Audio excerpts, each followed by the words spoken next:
you for joining. This is AKA Miss Jam, and this is a quick, easy family recipe that you and your family will enjoy.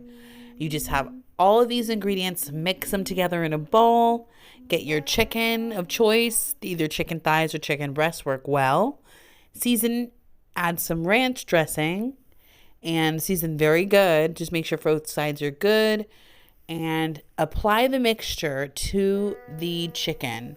Make sure you have enough. You roll them up, and you're going to include toothpicks to keep them together.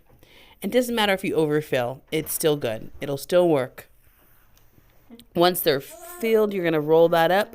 Put your toothpicks, bake for 375 on 375-degree oven for 45 minutes or until it is brown and crispy. Enjoy.